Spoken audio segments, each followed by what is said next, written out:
ఏలూరు జిల్లా ద్వారకా తిరుమల చిన్న వెంకన్నను గోపాలపురం ఎమ్మెల్యే మద్దిపాటి వెంకటరాజు దర్శించుకున్నారు. ముందుగా ఆలయానికి వచ్చిన ఆయనకు ఆలయ అధికారులు ఘన స్వాగతం పలికి ప్రత్యేక దర్శన ఏర్పాట్లు చేశారు. దర్శనానంతరం ఆలయ అర్చకులు ఆయనకు వేద ఆశీర్వచనం పలికి స్వామివారి తీర్థ ప్రసాదాలు అందజేశారు. అనంతరం ఎమ్మెల్యే మద్దిపాటి వెంకటరాజు విజయోత్సవ ర్యాలీలో పాల్గొన్నారు. ఈ సందర్భంగా ఆయన మాట్లాడుతూ వైఎస్ జగన్ కు ప్రతిపక్ష హోదా లేకుండా ప్రజలు తీర్పునిచ్చారని అన్నారు. రాష్ట్రం కేంద్రంలోనూ ఎన్డీఏ ప్రభుత్వమే అధికారంలోకి వచ్చిందని ప్రజల కోరిక అనుగుణంగా పరిపాలన ఇవ్వబోతున్నామని మద్దిపాటి వెంకటరాజు తెలిపారు.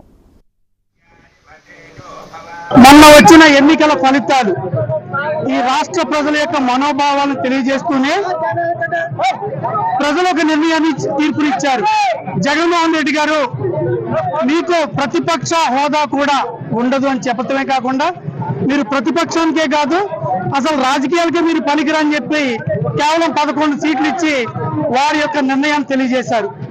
ఏదైతే ఈ ఆంధ్ర ప్రజలు 2019లో ఒక నరకాసురుని, ఒక రాక్షసుని, ఒక నియంత్రని, ఒక ఆర్థిక ఉగ్రవాదిని నమ్మి ఒక అవకాశం ఇచ్చారో చేసిన తప్పుని సరిదిద్దారు. ఈసారి ఓటర్లు ఆంధ్ర ప్రజలందరికీ కూడా, తెలుగు ప్రజలందరికీ కూడా పాదాభివందనాలు తెలియజేస్తూ ఈ విజయం కోసం ప్రాణాలు సైతం లెక్క చేయకుండా పనిచేసిన తెలుగుదేశం పార్టీ, జనసేన, బీజేపీ శ్రేణులకు ఈ విజయాన్ని అంకితం చేస్తూ ఇప్పుడు తెలుగుదేశం పార్టీ, జనసేన, బీజేపీ అటు కేంద్రంలోనూ ఎన్డీఏనే, ఇటు రాష్ట్రంలోనే ఎన్డీఏనే డబుల్ ఇంజిన్ సర్కారుగా వస్తూ ఏదైతే ప్రజల యొక్క ఆలోచనల్ని, ఆశయాల్ని, వాళ్ళ యొక్క అభిప్రాయాన్ని ప్రతిబింబించే విధంగా గొప్ప పరిపాలన ఇవ్వబోతున్నాం.